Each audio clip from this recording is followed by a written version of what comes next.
Hey everybody, welcome to the Friday night studentloanjustice.org live stream. My name is Alan Collins. I'm the founder of Student Loan Justice.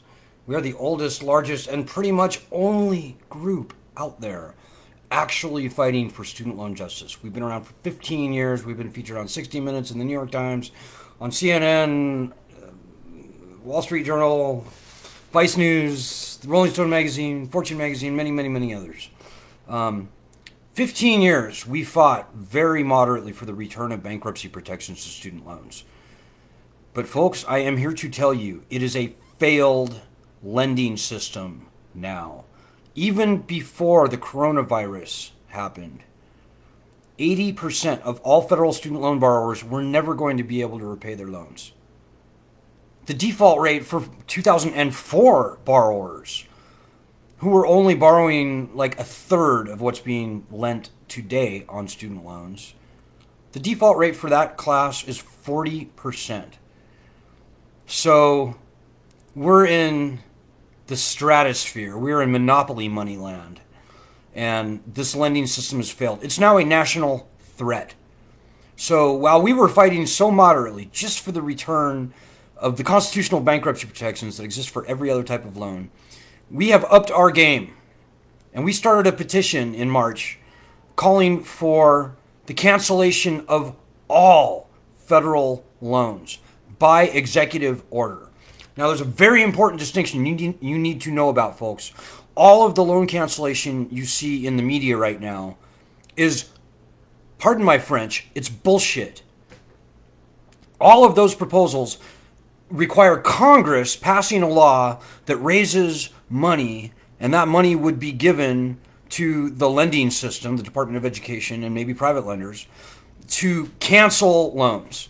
Now, it's nonsense on almost every level. Almost no loans will end up being canceled by this. This nonsense will not help you. Here's why.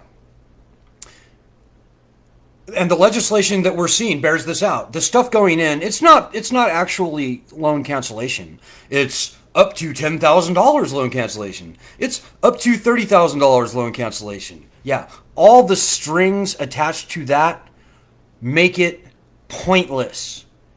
Even if $30,000 would repay all of your loans, and that's, I think, very few people at this point. Even if it would, here's the deal. It would be income contingent. There would be many other strings attached. And the worst thing is there would be an application process, and it would be administered by the Department of Education. And the one thing that we've learned many things, but the one thing that we can say most strongly that we've learned over the years is that the Department of Education has no desire or intentions of canceling any loans. They just don't. It's not in their DNA. Look at the Public Service Loan Forgiveness Program. Last year, 99.2% of the people who thought they were getting their forgiveness, they worked for a nonprofit for 10 years, they were told everything was fine, they had no reason to believe otherwise, they were disqualified from that forgiveness. They didn't get it. They were told, sorry, Sam, you got to start over again. Well, that is the way the Department of Education rolls. I could go on for literally hours here telling you about all the different ways that the Federal Department of Education was supposed to be canceling loans, and they haven't. If you're in IBR, forget about it. You're not going to get your loans canceled. Ain't going to happen. My best guess is that if even 5 or 10% of the people in IBR actually get their loans canceled, it would be stunning. So we cannot count on Congress to pass any meaningful loan cancellation. We just can't. Don't fall for it. It's a distraction. We've been doing this for a lot of years, folks. And I can tell you that Congress will never pass any meaningful loan cancellation. Now, the president can order the Secretary of Education to simply cancel the loans. He can do this without needing one dime of congressional tax appropriation. He can do it without congressional approval, without congressional oversight, etc. Congress does not have to be a part of it. He can do this without adding one dime, not one penny, to the national debt. The president could do this tomorrow. Now, whether it's this president or the next, the president has this power And it has to happen. It has to happen. Now, you may hate Donald Trump. You may love Donald Trump. Doesn't matter. It's the office of the presidency that is important here. It is a failed lending system. Nobody is paying on their student loans right now. And come September 30th, assuming they don't extend the suspension, coming September 30th, if you think that many or maybe even any people are going to begin resuming their payments, I think you're wrong. I don't think almost anyone is going to very happily resume making their payments. Now is the time for us to fight to get this lending system gone. It is a national threat. And remember, folks, we're not powerless. There are 55 million people in the country who either have student loans or are co-signed on them. 80% of them are freaking out about their student loans. We started a petition in March calling for what I just said. It is the easiest, best, most effective, most expedient, and most obvious way to both stimulate the economy and get rid of this nationally threatening lending system. You know, the founding fathers are on our side. John Adams said there are two ways to conquer and enslave a country. One is by the sword. The other is by debt. And we are living that reality now, folks. Whether you like or hate the founders, they are on our side. So that's not nothing. We have the numbers. We've got 300,000 people on our petition, by the way. And that's a great start. But we could easily have 20 million people on our petition. We could have 20 million people in this group right here. We need to work on that. Hey, I see we have some comments here. And by the way, if you have any questions or comments, I'm very happy to respond to them in situ. I'd much rather be doing a give and take than being a talking head up here. So if you have a question or comment, just fire it out and I'll see if I can respond to it. So, hey, Gordon Wayne Watts says, tell them why the loan cancellation would add nothing to U.S. debt and need no new tax raised. Great question, Gordon. Glad you asked. The taxpayer has already paid for these loans. Many years ago, when you went to college and you got a student loan, the taxpayers paid for it then. Or a private bank did. But the point is, the loans were funded many years ago. And of the $1.5 trillion in federal loans outstanding, my best estimate, and nobody knows what this number is, but my best estimate is that only maybe 200, 300, 400 billion of that is actual unpaid principal. So the president could order these loans canceled tomorrow, and you would not need one additional dime. You don't need to pay for this. Pay for it. That's nonsense. That's Washington nonsense language. And by the way, the federal government has been profiting off of this lending system, a king's ransom. Since 2010, they have been booking 50, 60, 70 billion, maybe even more, $billion a year in profit on this lending system. So it could very well be that these loans could be canceled tomorrow and the taxpayer would be essentially even. Now, like I said, not even the most smartest, longest lived analyst at the Department of Education knows what that number is. It's just, there's no way of figuring out what that number is. But I think I'm pretty close. I typically am pretty close. And by the way, even if the taxpayers were short by $100 or $200 billion, we just gave $9 trillion, threw it into the economy. Most of it went to Wall Street. We've thrown $7 or $8 trillion into the Mideast. And, you know, even for those holdouts out there that still don't agree with me, if you really want to get back that $100 or $200 trillion, I say fine. Go get it from the colleges. That's where the money went. The colleges have never been more awash in cash today than at any point in the history of colleges in the United States of America. Above and beyond the huge endowments that many of them are sitting on, almost all of the colleges have been building up slush funds over the past 10 to 15 years. Now, this is something you will almost never see reported, but we've done the research, and I can tell you that if you go to the annual report for the college you went to, and you look in their in the balance sheet that they publish in that, and you look at their unreserved assets and even their reserved assets, and you compare their unreserved and reserved assets that are sitting on your college's books today, if you compare that to the unreserved reserved assets that they had, say, 10, 15 years ago, you will see that it has gone up by a lot. Texas A&M has built up a University of Texas has built up a $15 billion slush fund. And by the way, when I say slush fund, those aren't my words. Those are the words of the former rector of the University of Virginia, Helen Dragus. She noticed the same thing we noticed. She blew the whistle, and after she quit her job, and she's now vilified by the University of Virginia, I might add.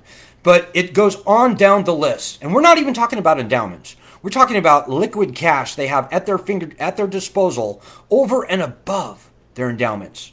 University of Washington, I think, was $5 billion. UC Berkeley was like $3 billion. Temple University was like $1 billion. These are the numbers that we're seeing. You know, I saw a slush fund of $80 million from a community college in Illinois. So these loans must go away. They must be canceled, number one. And if anybody has a problem with that, and if the taxpayer needs more money, and they don't, but if they need it, they can go get it from the colleges. Hope that answers your question, Gordon. More comments from Gordon. You gonna overwhelm me tonight, buddy? Is that what we're doing? Okay, no, he has an answer. We own, not guarantee, almost all current student loans.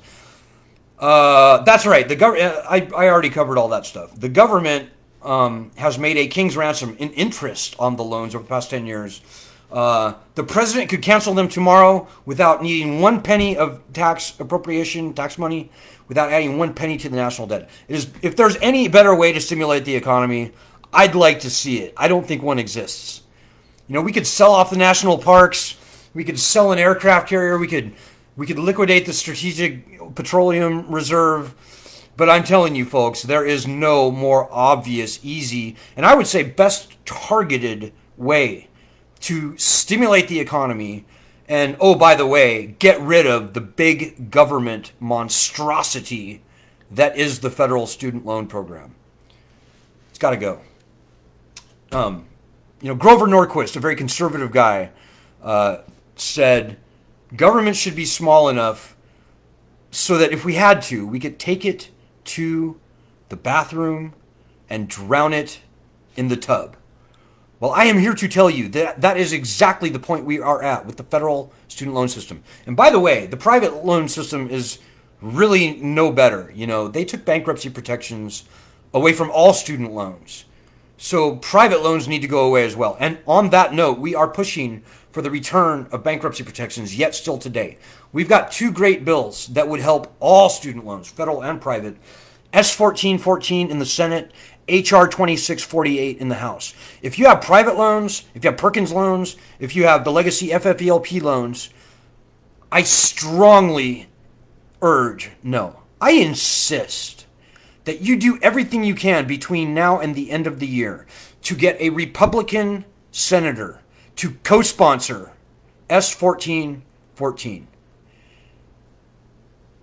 Go to their office, show up in person, threaten to write an article in the local newspaper about how that senator is siding with the big government student loan system over his voters.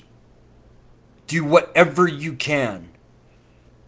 Any Republican senator, if you accomplish that, you will be the greatest hero in the student loan justice universe.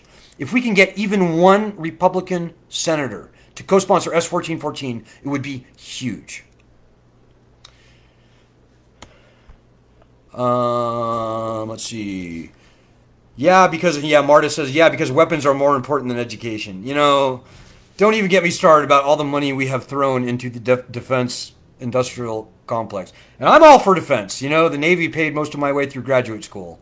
And I have got great respect for people who serve. I think national security is important. But dudes, $8 trillion? You know, and I went to Iraq. I spent some time in Iraq. And just on the cargo planes that I flew around on, the amount of wealth that was transferred directly into the desert where it went and rusted or was stolen or was taken or wound up being a $100,000 paperweight is just enough to boggle the mind. You know, Eisenhower was not wrong when he said, watch out for the military-industrial complex. You know, it's just silly. But suffice it to say, this lending system has got to go. If they can throw $8 trillion into Iraq, and you need appropriations for that. You need to add to the national debt to do that. You can at least get rid of student loans without adding one penny to the national debt, and by the way, stimulating the economy massively, I might add. There is just no good reason not to do this. You know, when the citizens fear the government, we get tyranny. When the government fears the people, that's liberty. And I'm not a radical guy. We're not a radical group. But everybody out there listening to this has got to tell everybody they know with student loans about our group. All the other proposals that we're seeing out there to cancel student loans or to otherwise fix the student loan system, they are all nonsense. We are ground zero. If you want liberty, this is the group. And I'm not exaggerating, folks. And I think many people on this group have come around to realize that. But dudes, it starts with you. People, it starts with you. We can have this problem solved by election day or before. If we get 10 million signatures on this petition, it will be a done deal. So I'm going to go ahead and wrap this up tonight, but I will just finish. I see a few more comments here. Gordon Wayne Watts says, better yet, either loan cancellation or bankruptcy would save trillions long term. Why? It would scare the Department of Education into a huge reduction in wasteful spending. Yeah, you know, even returning bankruptcy protections to student loans would immediately cause the price of college to go down dramatically. The Department of Education behemoth in Washington, D.C. would no longer be able to prey upon the citizens. It would have to crack the whip on the colleges to contain their costs, lower their prices. And that's a long conversation I'd like to have at some other point. But for tonight, let's just leave it there. Gordon promoting his website, GordonWatts.com.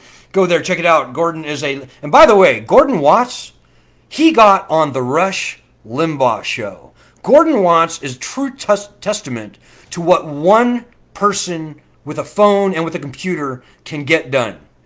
Gordon has published articles. He's gotten on one-on-one with Rush Limbaugh himself.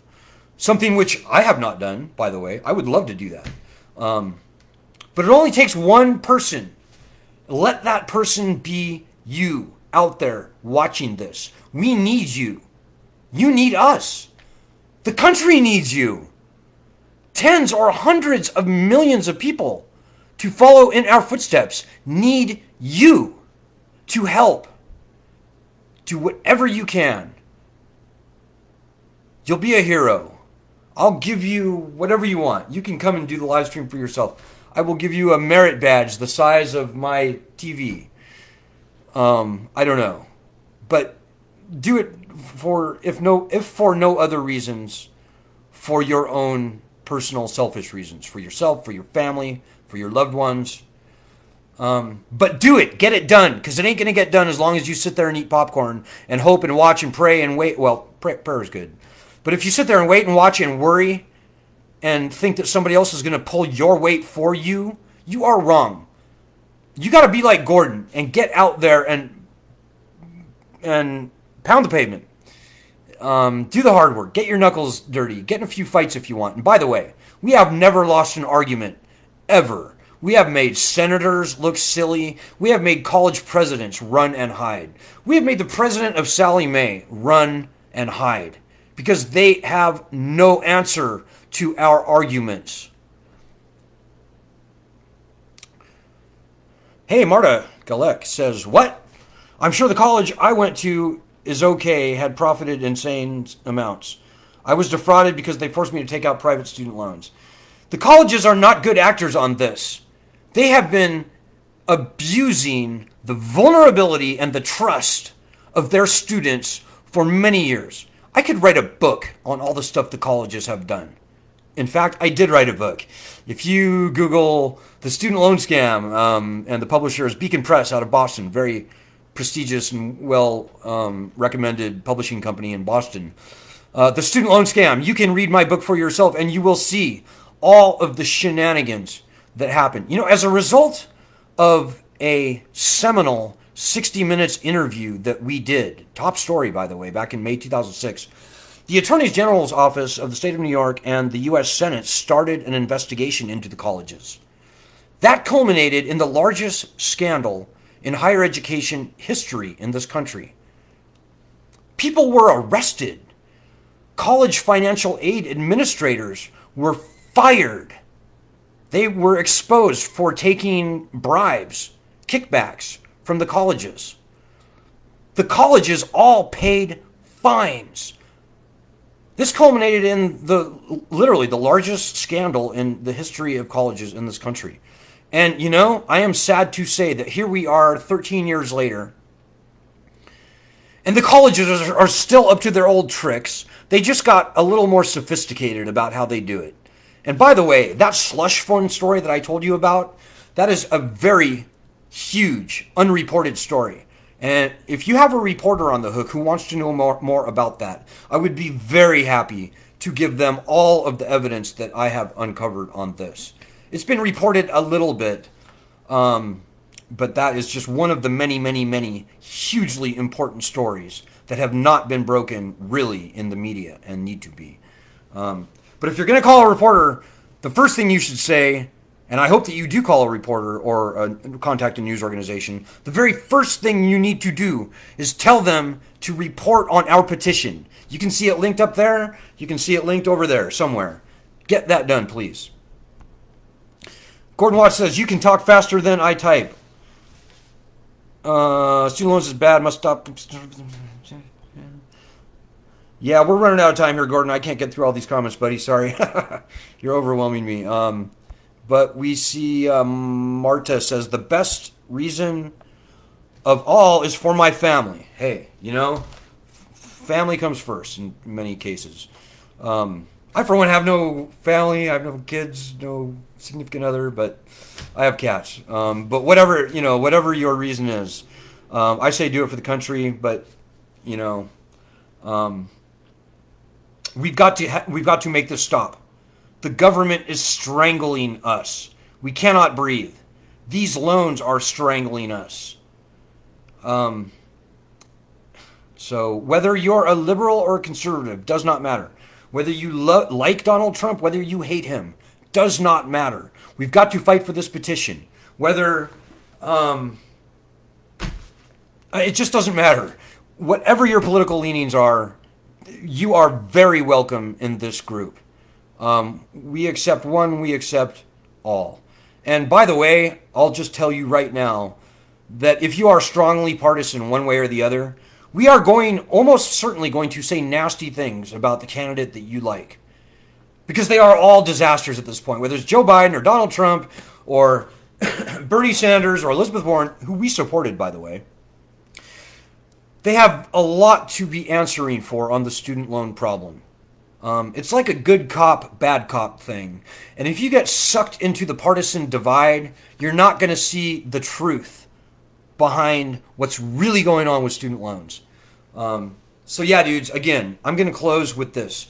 2 things that you can do right now to help yourself, help us, help the country, help the tens of millions of people that are going to follow in our footsteps. Number 1, call a news organization. Contact them.